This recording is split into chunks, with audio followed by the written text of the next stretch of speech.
Hai, perkenalkan, nama saya Jeremy Rivaldo Laba.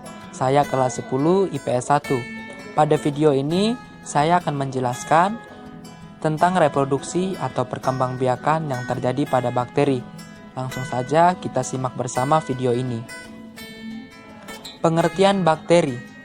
Bakteri merupakan mikroorganisme yang tidak dapat dilihat dengan mata telanjang. Tubuh bakteri yang hanya terdiri satu sel membuat seluruh aktivitas fisiologis dilakukan oleh sel itu sendiri. Untuk mempertahankan keturunannya, bakteri bereproduksi baik secara paraseksual maupun aksesual. Jadi, pada penjelasan ini, kita akan membahas cara reproduksi pada bakteri. Reproduksi pada bakteri yaitu terjadi dengan dua cara. Cara yang pertama adalah cara paraseksual dan cara kedua yaitu cara aksesual. Reproduksi atau perkembangbiakan bakteri dengan cara seksual yaitu akan terjadi yaitu tahap pembelahan biner. Sedangkan reproduksi bakteri dengan cara paraseksual akan terjadi 3 tahapan, yaitu tahap yang pertama adalah tahap transformasi, tahap kedua yaitu konjugasi, dan tahap yang ketiga adalah transduksi. Cara reproduksi yang pertama yaitu dengan cara aseksual.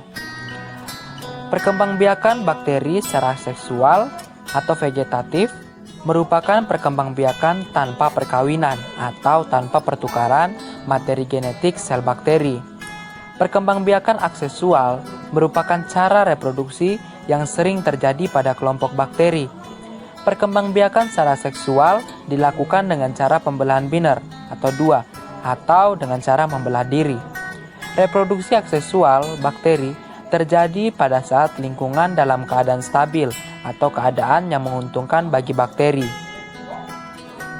Pada cara aksesual pada reproduksi bakteri yaitu terjadi satu tahapan reproduksi bakteri yaitu tahapan pembelahan biner, yang dimana pembelahan biner adalah reproduksi aksesual oleh pemisahan tubuh menjadi 2 badan baru. Dalam proses pembelahan biner, organisme menduplikasi materi genetik atau asam deoksiribonukleat atau DNA dan kemudian membagi menjadi 2 bagian, sitokinesis, dengan masing-masing organisme baru menerima satu salinan DNA. Dapat kita lihat tahapan tersebut pada gambar yang telah tersedia di sampingnya. Selanjutnya adalah cara reproduksi bakteri yang kedua, yaitu menggunakan cara paraseksual. Reproduksi paraseksual merupakan perkembangbiakan bakteri yang menyerupai dengan perkembangan seksual. Disebut paraseksual karena dalam perkembangbiakan ini tidak melibatkan sel gamet seperti pada organisme multiseluler.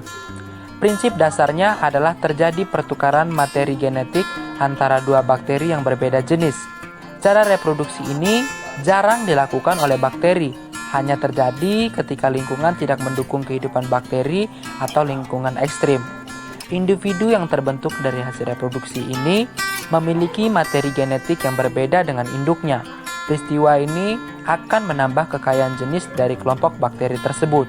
Pada cara paraseksual ini yaitu terjadi 3 tahapan reproduksi bakteri. Tahap yang pertama adalah tahap transformasi, tahap yang kedua adalah konjugasi, dan tahap yang ketiga adalah transduksi. Tahap yang terjadi pada reproduksi bakteri menggunakan paraseksual yaitu tahap transformasi. Jika pada konjugasi, bakteri akan memindahkan materi genetiknya melalui jembatan penghubung. Pada transformasi tidak demikian.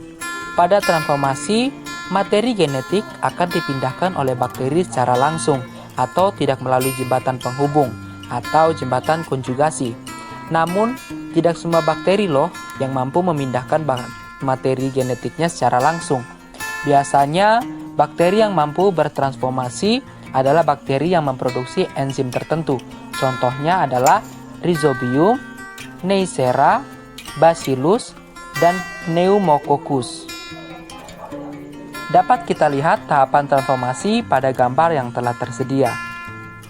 Selanjutnya yaitu tahap yang kedua. Tahap yang kedua pada reproduksi bakteri dengan cara paraseksual yaitu tahap transduksi.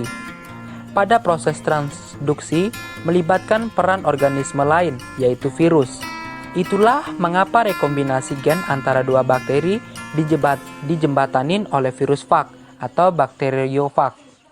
Virus yang paling sesuai digunakan untuk proses transduksi ini adalah virus fag temperat. Hal itu karena virus ini mampu bereplikasi secara litik dan lisogenik. Adapun tahapan dalam transduksi adalah sebagai berikut. Bakteri diinfeksi oleh virus fag, sehingga virus mengandung DNA bakteri tersebut. Virus fag tersebut kemudian akan menginfeksi bakteri-bakteri lainnya. Akibatnya, terbentuk bakteri baru dengan rekombinasi gen sesuai dengan rekombinasi gen pada virus penginfeksinya. Dapat kita lihat tahapan transduksi pada gambar yang telah tersedia. Selanjutnya yaitu tahap yang terakhir atau tahap ketiga. Tahap ketiga atau tahap terakhir reproduksi bakteri dengan cara paraseksual yaitu tahap konjugasi. Konjugasi adalah tahap reproduksi seksual pada bakteri yang ditandai dengan pemindahan materi genetik secara langsung. Pemindahan itu terjadi dari satu bakteri ke bakteri lain melalui jembatan konjugasi. Adapun tahapan terjadi di dalam konjugasi adalah sebagai berikut. Dua sel bakteri saling mendekat hingga akhirnya terbentuk struktur jembatan yang menghubungkan antara kedua sel.